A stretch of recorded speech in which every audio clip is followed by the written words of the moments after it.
Hey guys, what's up? It is Ripe again, back with more revenge stories. If you haven't already, please don't forget to check out my Patreon at patreon.com/ripeyoutube for exclusive Reddit content. Without any further ado, let's dive right into the stories. And the first one is titled, Roommate Kicks Me Out to Live with Her Boyfriend, I Took Everything I Paid For.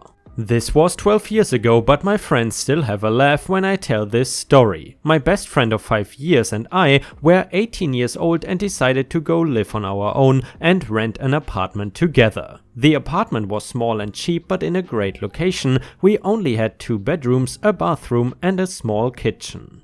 I decided to not split costs for furniture so that when either one of us moves out, they can just take the stuff they paid for. Like, she bought the dining table and chairs, I bought the microwave. Over time, smaller things like a bookshelf and some door handles, landlord was very flexible with stuff like this, and other knickknacks we paid 50-50 for. I also decided to put another floor in my room, as did she.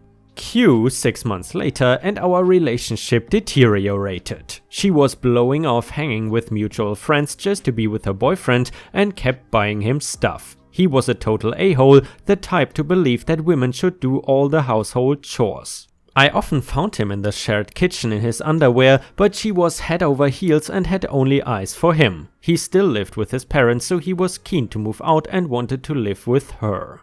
The apartment would have definitely been too small for the 3 of us, and I wouldn't want to be the third wheel anyway. We were not talking much at one point and I didn't think too much about it, think it would just blow over and the relationship would end. After 8 months, she told me she wanted to live together with her boyfriend and she wanted to give me time to find a new place. I wasn't surprised as they have grown even closer together and I was not feeling comfortable anymore in the apartment anyway. Also, the landlord that lived in the same building was becoming very hostile and racist towards me. I am white but come from an immigrant background. I had a look at some rooms to rent but no luck. It was either too expensive or I did not like the location, so I was thinking about going back to my parents. 1 month after she told me she wanted to give me time, she sent me a text that she was done with me, don't know what set it off, and I needed to be moved out this weekend. Although it was Friday. I told her my rent was paid off till the end of the month, so no, to which she transferred the money for my rent and told me to be moved out. I called my family to help me move to my parents and luckily I didn't own much stuff. My mom was so angry, she brought spray cans to spray on the walls, which I talked her out of, but we decided to take everything I paid for. I took the flooring I put in with me, the linoleum was easy to cut out, and we left the scraps that we were unable to get out. Remember the door handles and bookshelf that I paid half for? My dad sawed the bookshelf in half and we put half of it in the trash. We disassembled all the door handles I paid for and took the same halves of the handles so that they wouldn't work anymore. She had like 3 to 4 door handles which were incomplete. I forgot, no lie, to give the keys to the landlord when I moved out. She called me really angry, telling I have to give them back or she would put new locks in. Remembering she was a racist a-hole, I told her to put new locks in then. In the end, I never heard from the roommate again. Her boyfriend moved in with her and the landlord started terrorizing her. She eventually moved and what I heard, her relationship ended after about a year. And I gotta say guys, this is really a perfect example for the subreddit this story is from, which is regular revenge. Because in my opinion that is the sort of revenge you can identify with and probably something you might even do on your own if you were in that situation. However, let me know what you think about this revenge in the comments. And the next one is titled, Trip my baby brother into the pool and nearly drown him, have fun sleeping in the pool house, Uncle Crabhead. So I will admit it was bad on my part, but I'm gonna give my reasoning, it was warranted. So me, 17 male, and my younger brothers, 15, 14 and 3, live with our grandparents. Our mom passed away when the baby was born, dad 6 months before. Anyway, due to everything, a lot of family has moved in with us. We live in a pretty large house and they are all freeloaders. My grandparents will never turn them away, so whatever. My youngest brother is my responsibility mostly, which like I'm fine with. My grandparents did all their parenting. I got a job so my grandparents usually watch him for a few hours. I was at work and get a frantic call from my 14-year-old brother. Uncle Crabhead purposefully tripped the baby over and he fell in the deep end of the pool and everyone stood laughing. Luckily, my other brother dragged him out, but he was spluttering and I needed to get home quick. My shift manager is amazing and let me leave, had to rush the baby to the hospital and we were there for a few hours. It was dangerous and terrifying. So after he was asleep, I snuck downstairs. He is an alcoholic and I assume by the way he's talking about that uncle guy, and was knocked out cold. I basically dragged him out to the pool house. It was about 2 in the morning and no one besides me and the baby wake up before like 10. So he was in there for a while. Anyway, I leave him on the floor and I will admit I was slightly hoping for him to roll over into the pool. Locked the door and went to bed. I left the key in the door, something I never do because of anxiety, so I wouldn't be the first suspect. Eventually my aunt, his wife, slams into our room screaming about trying to murder him. I'm like, what the hell, woman? We are all called down, yada yada. Now my nan points out that it obviously wasn't me because the key was still in the door. They immediately go to blame my brothers, but I pointed out that they were in bed by 9 because I tucked them in. And yes, even the older two, losing both your parents in 6 months does that to you. They've been arguing all day. Who put him out there? It obviously wasn't any of us. I'm not really sure how they skipped over questioning me so quickly. After all, I lock up every night. I was the only person genuinely angry at his actions. He is pretty sick now with a nasty cold. He's been trapped in his room and the baby is really wary of him now, so that is actually pretty good. Either way, I am taking the boys to McDonald's for dinner. This was not the most climactic, but it sure felt good to me. And guys, if you have watched until here, please don't forget to post some star emojis in the comments if you want to support me. Thank you very much in advance, and now let's move on to the last story, which is absolutely XXL, so please don't forget to watch until the end to get the conclusion. This is a revenge story about a supervisor who belittles a co-worker and in return gets more than he could have ever wished for.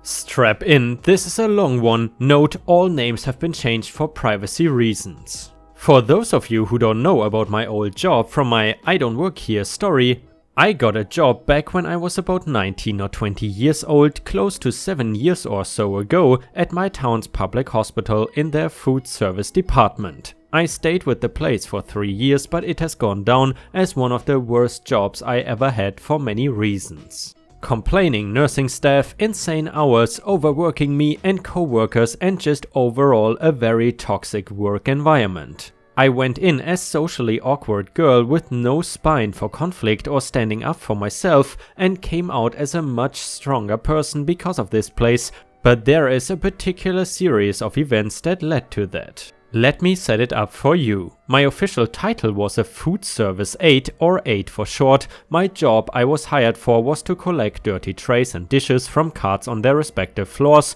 wash all of the dishes that came into my dish room and put them into the dish machine to be sanitized before I let the dishes dry and store them where they needed to go. Then at the end of the night I would break down the machine and clean the filters of leftover food and drain the water tanks of dirty soap water before going home. Over time I became well acquainted with the dish machines we had. The first one was 20 plus years old and finally died on us, rip Big Bertha, and I could troubleshoot a problem with it since I like machines enough to learn as much as I can about them. My boss took notice of this and how hard I worked in the dish room every day. So he began to have me learn about the other parts of the department so I could fill in whenever someone called in. Cooking on the grill and serving food in the cafeteria, cashiering, helping to prepare food trays for patients, learning about different diets and their orders from the doctors, as well as restocking floors for patient snacks and drinks, and finally deliver food to patient rooms. If that seems like a lot for one person, it was. Due to staff cutbacks, we were short a lot of manpower, so a couple of us had to learn as much as possible to keep us afloat. Now onto the story. I had already been working in this small hospital for just over a year at the time,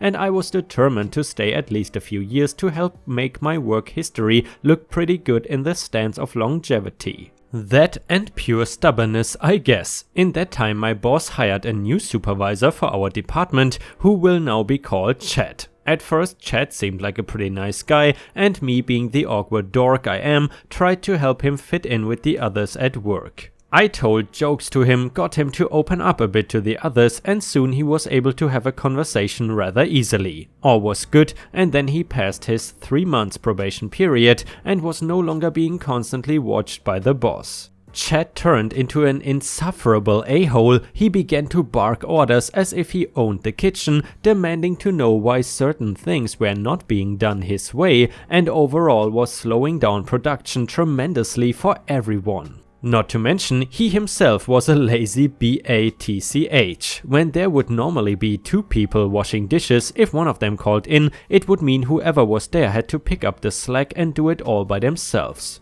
Chad would not lift a finger to help unless he knew the boss was going to be in the kitchen and not in his office by HR.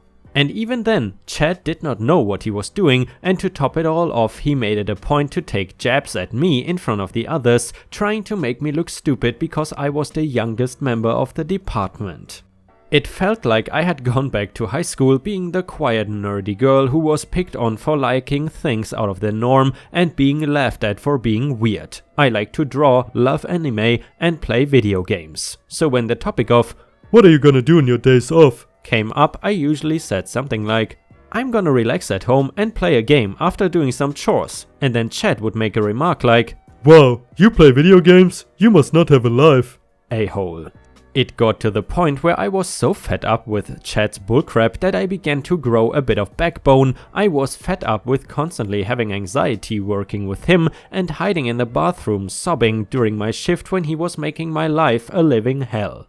I began to make cracks back at him and get into yelling matches with him in the kitchen. No sound escaped the doors once they were closed, so no one outside the department heard us. He could not fire me, only tell my boss and sign a write-up, which he never did because he saw it as a way of losing to me in our arguments. Anytime he made jokes at me, I threw them right back, and when I knew he was doing something wrong, I would fight back and tell him how it was supposed to be done. This went on for a few months, and then the final straw.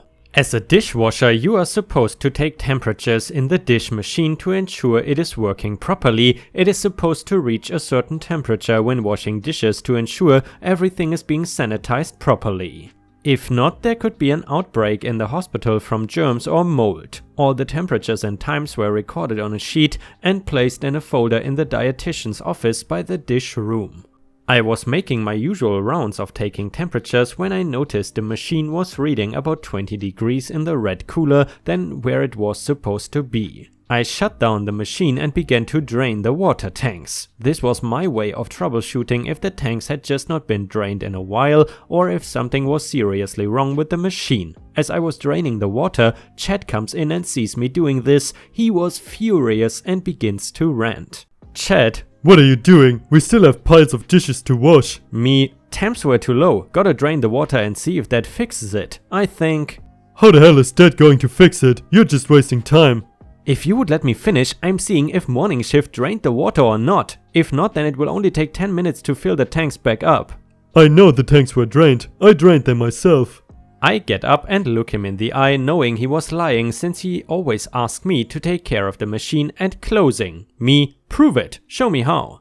He was about to yell again when my coworker Dean in the diet office peers into the dish room. Jed's face turns red and he gives me a death glare before storming off. I continue to work on the machine, and once the tanks refilled, I initiated all of my temps and times on the sheet before returning it back in the office. The day goes by, and after a hellish time on the floor serving patients, I was in the middle of my cleaning duties with the cook and Dean. I get called by Chad saying that boss wanted to talk to us, so after making sure the dish machine was cleaned, I walked with him to the boss's office. There, boss begins to tell me that Chad had given him evidence that I was slacking on my duties and that I was not taking temperatures like I was supposed to for the dish machine.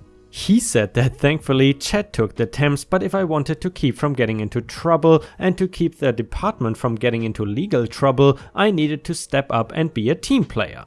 He said that I was getting a verbal warning, but if I did this again, I would receive a write-up or possible suspension. My jaw hits the floor, and even though Chad is smiling smugly in the corner, I chose not to argue with my boss and head back to the department defeated and fighting back tears. I was sure that I took the temps, and when I checked the book I was shocked to see what I found. My temps were still in there and the times I took them, but this guy actually photocopied the page, whited out my initials and replaced them with his initials. He then traced over the pre-existing handwriting to make it look legit. With his initials, he made it look like I had not taken temps all day during my shift.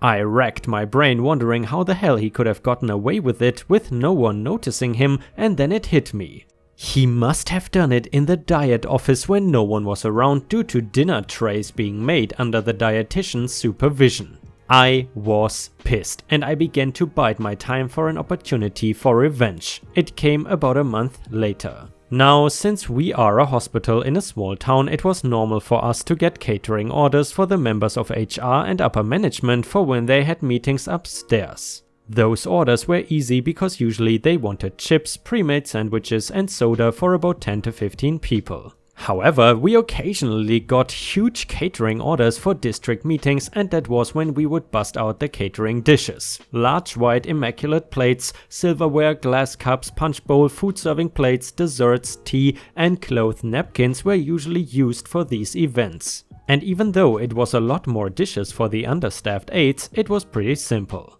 This particular order was for the CEO, his workers, HR, doctors, head nurses and the higher-ups who owned the hospital's contract. The estimated amount to be served was about 150 people, since many members of the board were going to show up as well. Usually we got the huge orders a week in advance, so the supervisor can arrange the schedule to have more bodies on deck to help. Chad, of course, schedules only me to be the afternoon dishwasher, meaning I had to clean the dishes for the entire hospital and the catering order.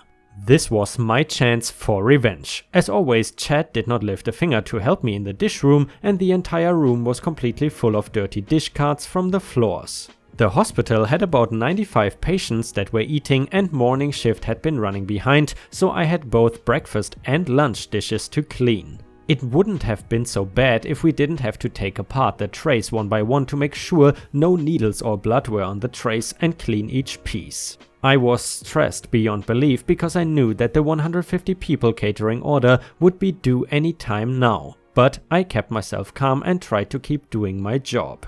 A few hours go by and Chad calls out to me to shut off the dish machine, it was very loud, and tells me to go and pick up the catering order. Instead of arguing with him, I decided to do it and asked if he was going to help me. He gives me a crap-eating grin and tells me, "I have better things to do, you can do it alone." Perfect. So, despite me being exhausted, sweaty and have a wet uniform from my dishwasher apron with holes in it, I made my way to the management floor. I scoop out the damage and I realize I'm going to have to make 2 or more trips across the hospital to clean this up.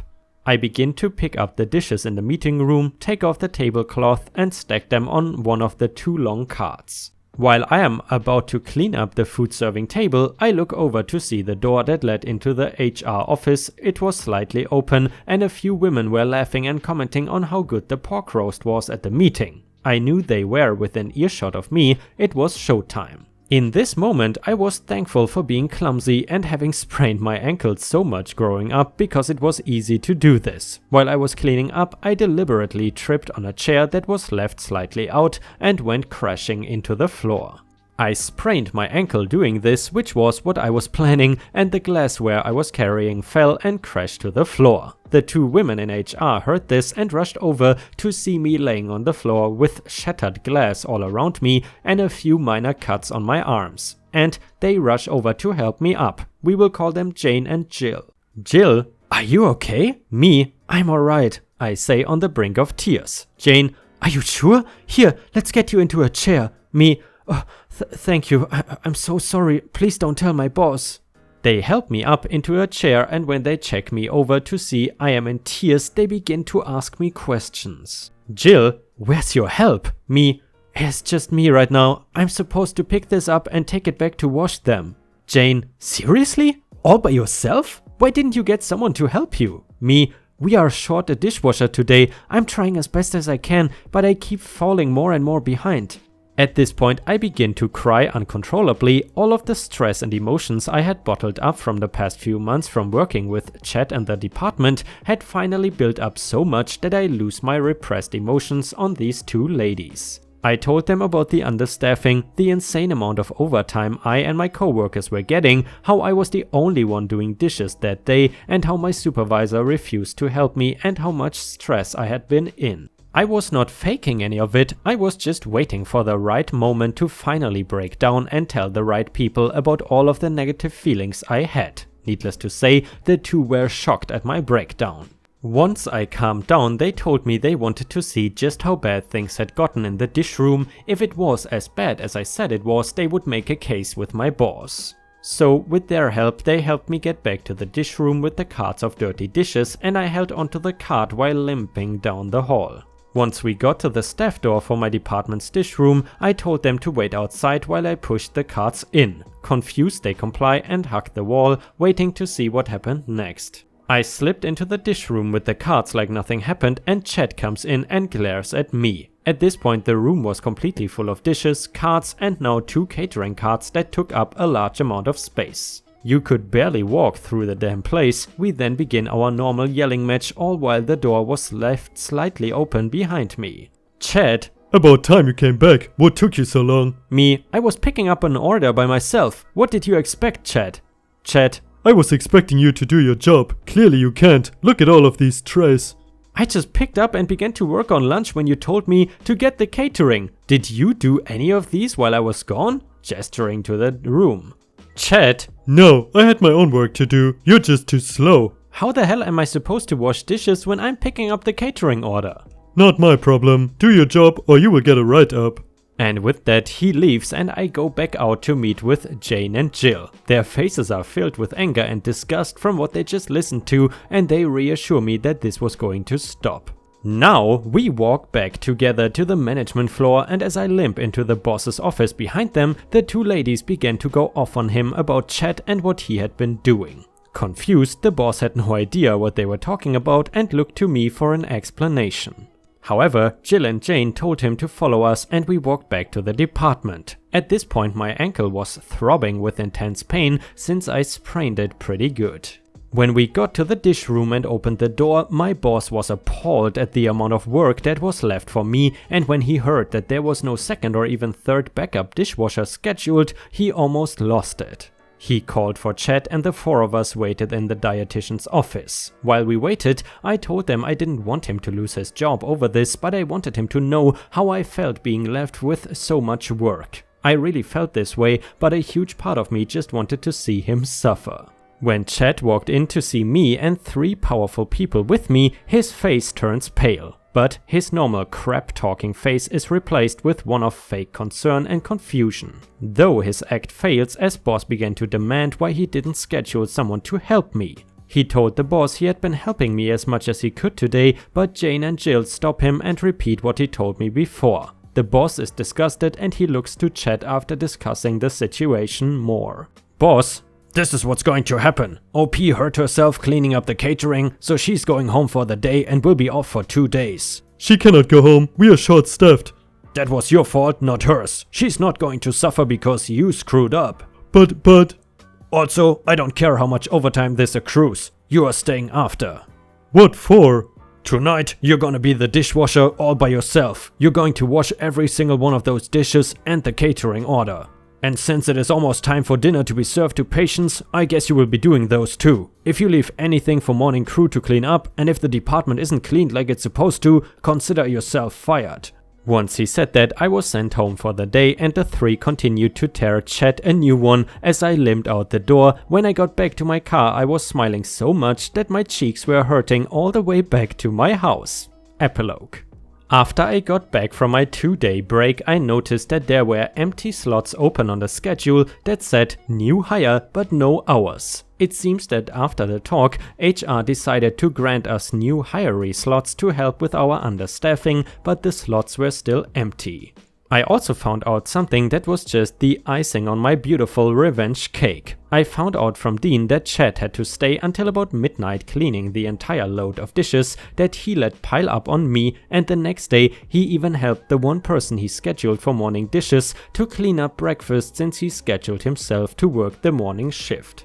But the cherry on top was that when there were large catering orders, Chad had to set up and then clean up the orders from then on, since he was convinced it could all be done by one person. So when he was cleaning a large catering order by himself in the dish room and I walked by about to get ready to serve dinner to the patient rooms, he stops me. He then asks me if I minded staying back and to help him, since there was so much of the catering order left to clean up. I smile and said simply, "Not my problem, do your job." And guys, I would say this story is absolute textbook pro-revenge. I gotta say guys, we haven't read pro-revenge stories in actually quite a while, and I'm curious if you are still interested in these stories. And if you are, please let me know in the comments, because your feedback is very much appreciated. And guys, unfortunately, we have already reached the end of the video. I hope you enjoyed today's stories, and if you haven't already, please also go to patreon.com/ripeyoutube, where I upload exclusive Reddit videos starting at just $3 a month. This is a great way to support me in case you are interested, and the chance for me to become independent from YouTube revenue. Thank you so much for watching, please don't forget to subscribe and like the video, and I hope to see you again tomorrow.